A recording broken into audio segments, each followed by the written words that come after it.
Welcome back to the show. We got a great one lined up. Ripple becoming a bank, baby. Yeah, we've talked about it, but now it's real. Somebody roll that beautiful intro.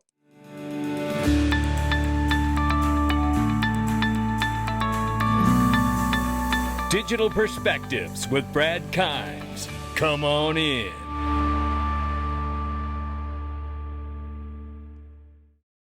Welcome back to the show. You can follow us on X, YouTube, and DigPerspectives.com for exclusive content. Right now, $3.46 trillion market cap for crypto. The market is off 0.6.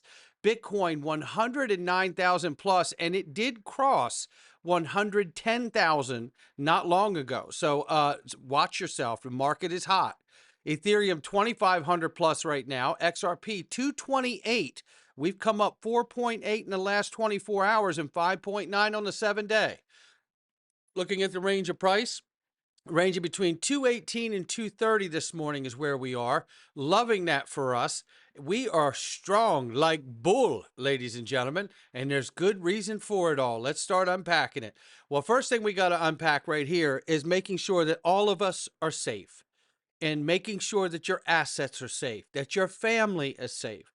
Crypto billionaire bit off an attacker's finger in attempted kidnapping report. This stuff is super scary, ladies and gentlemen. This happened to be over in Australia. A billionaire Australian crypto entrepreneur, Tim Heath, bit off a part of an assailant's finger in attempted kidnapping. An Estonian court heard his testimony last week and apparently confirmed the DNA evidence of a severed bit finger person found near the scene, and they got the people involved. Thank goodness.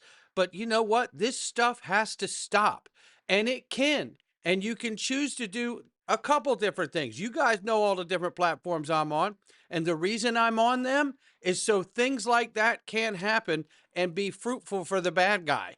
Just like Caleb and Brown.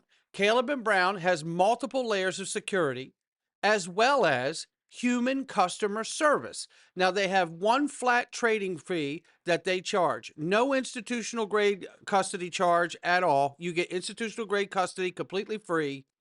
No hidden spreads, no hidden fees, one flat rate. Now, it's a little higher on there than some others, but you know why that is? Because you get human customer service, and you can't get that kind of white glove attention and service anywhere else unless you're charging that kind of fee. And that's where the value is for me. Not to mention, to go along with those multiple layers of security that Caleb and Brown provide for every single customer. But you can also put personal restrictions on your account as well to add even more layers of security for moments like this. This way, like for instance, I could make a note on my account that says, by the way, until I do a Zoom call proving that I'm not under any duress or any stress or any issue whatsoever, I can't have any withdrawals on my account. That's a good feeling, right? Just like I think it's a horrible idea to keep your pass keys, pass phrases, or your cold storage at your home. That doesn't make any sense. Someone could just simply come in, hold a weapon to your head, and then it's over. And they're taking all your hard work away from you. So I hope everyone's thinking about a plan, and you can too. Go to xrpwealth589.com and get started and open your free account today. You won't be sorry that you did it. It's a wonderful feeling. There's no question about it. And here we see this big lawsuit against Tether. Oh my goodness. First of all, if you haven't seen Zach Rector YouTube channel and his show, recent live show on the link to breakdown, I think it's absolutely remarkable. And John Deaton's Twitter space was absolutely remarkable. Now, just for a clear statement here, you guys know, most of you know by now, I'm under NDA, and so is DAI, and we're not allowed to talk about things to great length and detail. I wish that I could, and all of you know that I'm a very outspoken person, and I don't do a bad job of being very, very articulate when I need to be. But I'm not allowed to, so I can't. And what I have to do is sit back and do the things that you're doing and watch what the next steps are going to be by the new leadership as we all wait to find out all the transgressions from the previous leadership that clearly none of us as marketing people could ever have access to, right? And just one more statement just to let you all know, obviously, as John Deaton said, with my permission, I am over $300,000 into that platform on Link2. I am right beside you, if not deeper involved than a lot of you. And the reality is that means a lot to me because it tells you why I'm authentic and genuine. I don't sell things that I don't use. So this is happening to all of us, right? Now, I know that doesn't satisfy a lot of people out here to hear that, but that's the truth. And what would you rather it be? That we took the money from the company and never invested in it at all? That would look way shadier to me. So the reality is for me is that I know that this is tough for all of us, and not having questions or answers to our questions is even harder. But, the attacks aren't helping. If anything, we have to understand that the attacks on social media make the argument for whoever would want to put the argument forward that non-accredited people and the rule for non-accredited people should remain in place because they can't handle the investment of an accredited investor, which I think is complete nonsense, because I believe the accredited investor rule should be demolished. That's one of the attractive things that I loved about Link2 as a company and one of their mission statements. And, the other thing I'll say is too, is that, someone has suggested that we were blinded by the sponsorship and the money or whatever, and that couldn't be further from the truth. The reality is that DAI found Link2 because he was looking at a Greg Kidd interview that talked about it, and Greg Kidd was an early investor in Link2 as well as all of us. So that's how that door got opened. And the ripple connection to Greg Kidd to Link2 was what was so exciting and inspiring about that. Because we know Greg Kidd has been involved with a lot of very successful investments as well.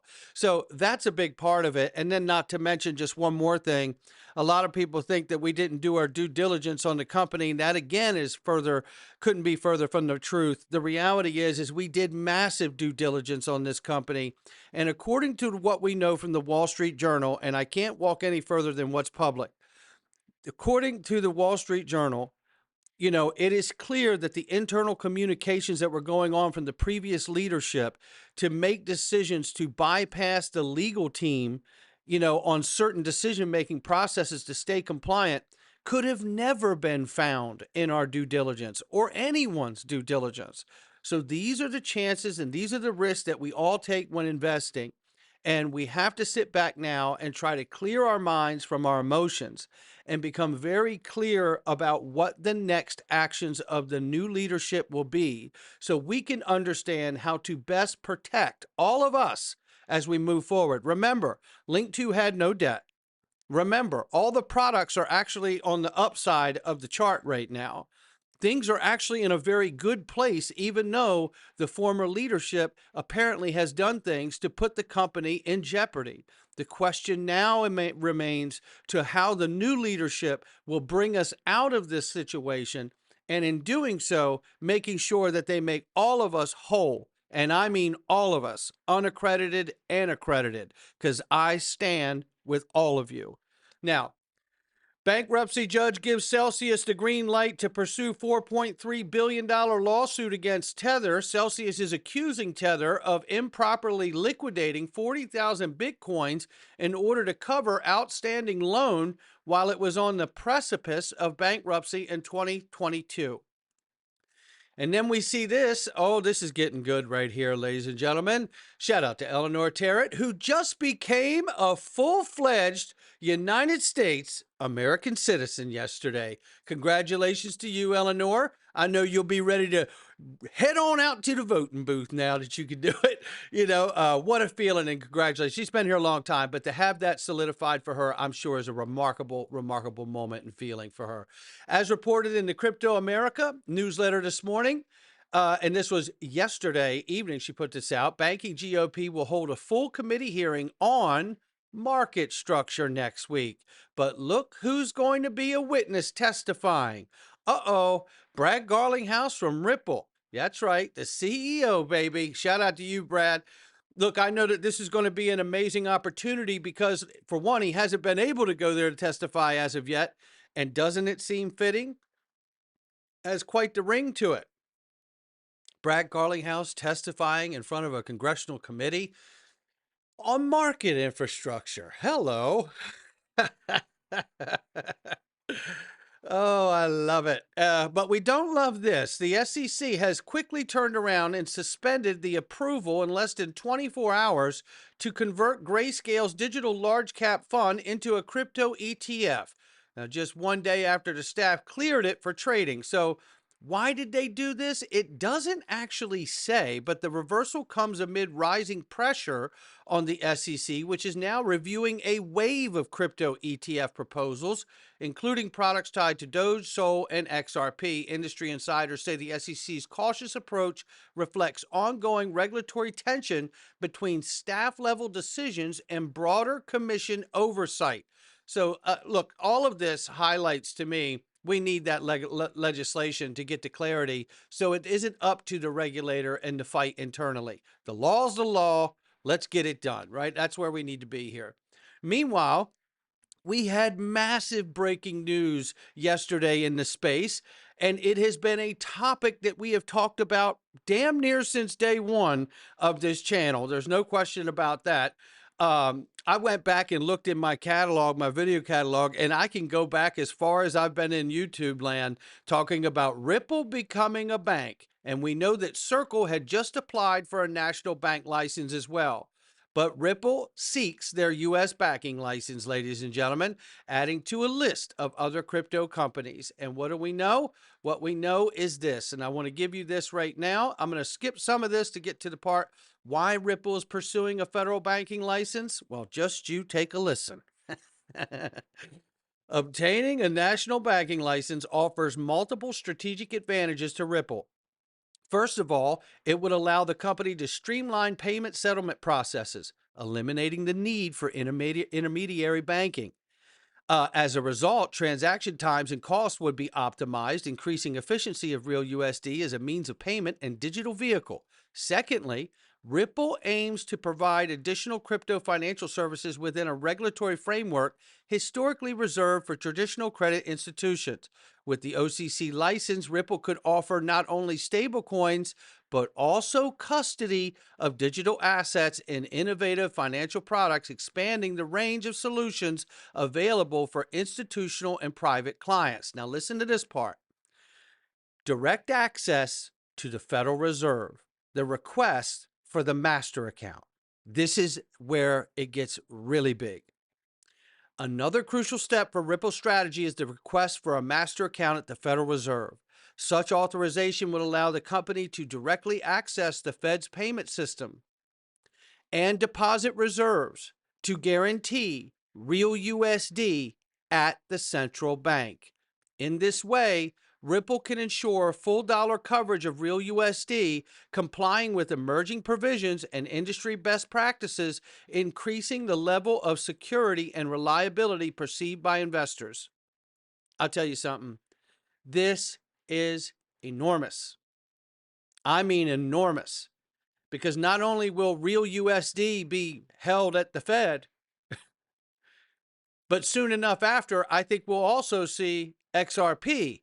Because what you're really saying here is if they get the master account, you're tying the XRP ledger into the Federal Reserve. That's what's happening. And then we have this reminder. Yes, financial institutions can bridge stable coins with FedNow. Yes, they can. Financial institutions bridging stable coins, real-time rails, FedNow, RTP. And then what do we know? Ripple sits on the Faster Payments Council. Here's Peter Thielen from Ripple. Hello, everyone. I'm Pat Thielen. I'm the Vice President of Global Account Management at Ripple. We truly believe that there is an internet of value coming, much like the internet provided with communications and email in the 90s and through the beginning of the millennium. Today, the payment system is advancing. And unlike a lot of the other crypto players in Ripple's space, we truly believe that the revolution is going to occur from within.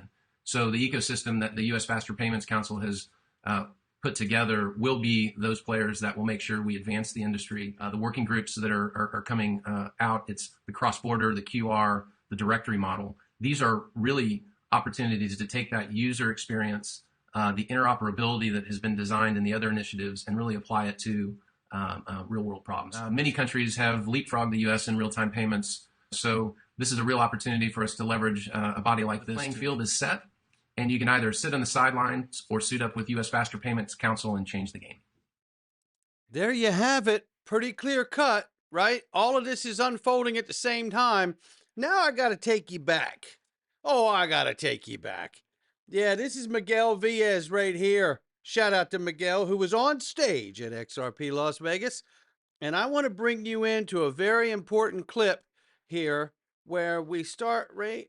Let's give it here. And you're going to hear Miguel Villas being asked 8 years ago. This is how long we've been talking about Ripple being a bank. At least here at my house. 8 years we've been talking about it. Now take a listen to what he says all the way back then. I'm pretty stoked. Like, how do you intend to distribute the rest of the XRP then? Yeah, no, that's a good question, Mahir. And I don't necessarily know that we'll ever distribute all of it. In my mind's eye, there's a possibility where, we end up more of a lending kind of, more of a lender of last resort capacity maybe. I think that would be a little strange for a software company, and maybe some things would have to change structurally. Maybe we have to have a different organization or something. Who knows, right? Maybe we would have to change structurally, have a different organization, maybe. Who knows? Well, that moment has come 8 years later. Ripple applies for a banking license, ladies and gentlemen. Shout out to Miguel Villas. The payment and stablecoin firm Ripple applies to become a national bank as a bevy of fintech and crypto firms seek such approval under President Trump's looser regulatory regime. Jack McDonald, the senior VP of Real USD, said this on the announcement: a national trust would bring a dual layer of regulation for Real USD as we continue to raise the bar for transparency, compliance in the stablecoin market, something few issuers today can claim. Well, let's hear from the one and only. It's CEO of Ripple, Brad Garlinghouse. He says, true to our long-standing compliance roots, Ripple is applying for a national bank charter from the OCC. Damn, I love the way he just laid that down. If approved, we would have both state via NYDFS and federal oversight, a new and unique benchmark for trust in the stablecoin market. Earlier this week, via standard custody, we also applied for a Fed master account. While Congress is working towards clear rules and regulations, and banks, in a far cry from the years of Operation Choke Point 2.0, are leaning in. This access would allow us to hold real USD reserves directly with the Fed and provide an additional layer of security to the future-proof trust in real USD. Ripple always has and will continue to build trusted, battle-tested, and secure infrastructure. In a $250 billion plus market, real USD stands out for putting regulation first, setting the standard that institutions expect. Now think about that. Now here's this part right here. Out of Brad's comment, you see highlighted here, this access would allow us to hold real USD reserves directly with the Fed. And that's why I say, and soon after that, the Federal Reserve will hold XRP too. And the reason I feel that way is because, look, if they're holding real USD runs on XRPLedger. So essentially what we're watching with this whole bank charter, bank license, is the XRPLedger be attached and connected to the Fed master account. Come on in. Which is why I'm very excited about the W pattern that I keep looking at since July 1st from EGRAD Crypto. Look, whether we pop to $6 to $7 and then eventually 40, I can't know. I don't know when it would do these things. What I do know is that the fundamental news that we're seeing allows for all of this to be a very, very solid and considerable conversation going forward. This is a very big day for Ripple. This is a very big day for real USD, and soon enough, it's going to be a very big day for XRP. Not financial advice from me or anyone else. It's just my digital perspectives going into the freedom zone. I hope you will join us, ladies and gentlemen. Oh my goodness, we're getting into it today. And today I want to talk and remind you about some things that are happening inside of Congress, and we have some other news as well. And I'm going to share all of that with you right now. Come on in. All right.